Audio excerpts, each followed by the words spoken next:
আমি কেন একা মা বাবার দায়িত্ব নেব? তুই বাইরে থাকিস বলে মা বাবার কোনো দায়িত্ব নিবি না, এটা তো হতে পারে না। একদিকে মা বাবার সম্পত্তি পাই টু পাই ভাগ নিয়ে রেখেছিস, তাহলে বৃদ্ধ বয়সে মা বাবাকে কেন তুই দেখাশুনো করবি না? আমি কিসের জন্য মা বাবাকে একা দেখাশোনা করব বলতে পারিস? এতদিন তো আমি তো দেখলাম, আর পারবো না। এই নিয়ে দুই ভাইয়ের মধ্যে প্রচন্ড ঝামেলা শুরু হয়ে যায়। আসলে সতীশবাবু দুই ছেলে, এক ছেলে কর্মসূত্রে বাইরে থাকতেন, আর এক ছেলে বাড়িতে। সতীশবাবু ও তার স্ত্রীকে রাখা নিয়ে দুই ভাইয়ের মধ্যে ঝামেলা।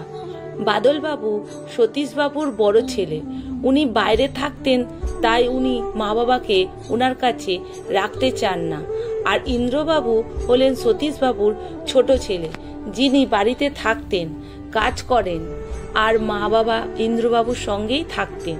কিন্তু সমস্যা হলো ইন্দ্রবাবুর মা বাবাকে তার কাছে আর রাখতে চান না, আর বাদলবাবুও চান না মা বাবাকে নিয়ে বিদেশে যেতে।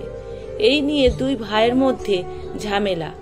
এরকম অবস্থা দেখে সতীশবাবুর স্ত্রী তার বড় ছেলেকে বললেন, তোর কাছে আমি থেকে যাব, আর বাবা ভাইয়ের কাছে থেকে যাবে, তাহলে তো আর কোনো সমস্যা হবে না তোমাদের।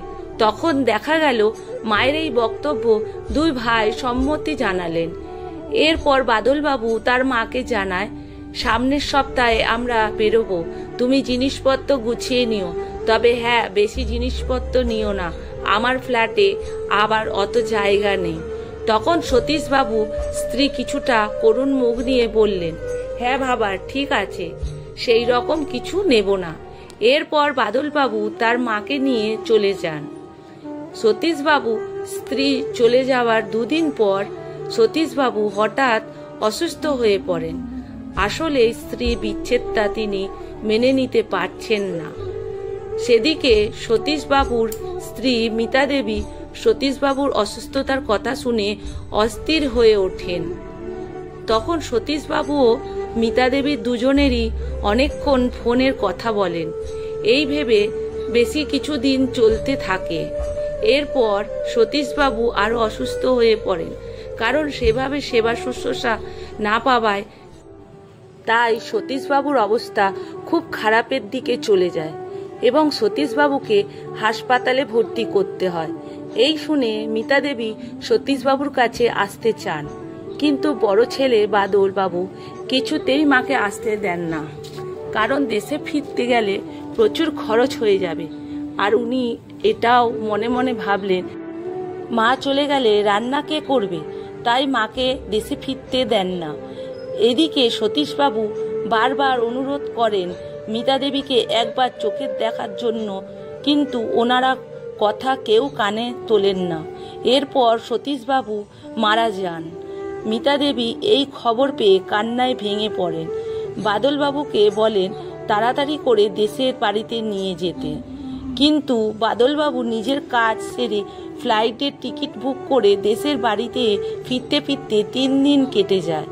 ততক্ষণে সতীশবাবুর দাহ হয়ে গেল। মিতা দেবী দেশে বাড়ি ফিরে সতীশবাবুর শেষ দেখাটা দেখতে পেল না। তখন তিনি খুব কাঁদতে লাগলেন। একজন মা বাবা 7 জন সন্তানকে সুস্থভাবে মানুষ করে বড় করে তুলতে পারেন, কিন্তু 7 জন সন্তান মিলে সেই মা বাবাকে ঠিক মতো দেখাশোনা করতে পারে না, বোঝা মনে করে। কলমে সুষমা বাগ প্রধান, পাঠে অনিতা ভট্টাচার্য। ভিডিওটা যদি ভালো লেগে থাকে বন্ধুরা প্রচুর শেয়ার করুন।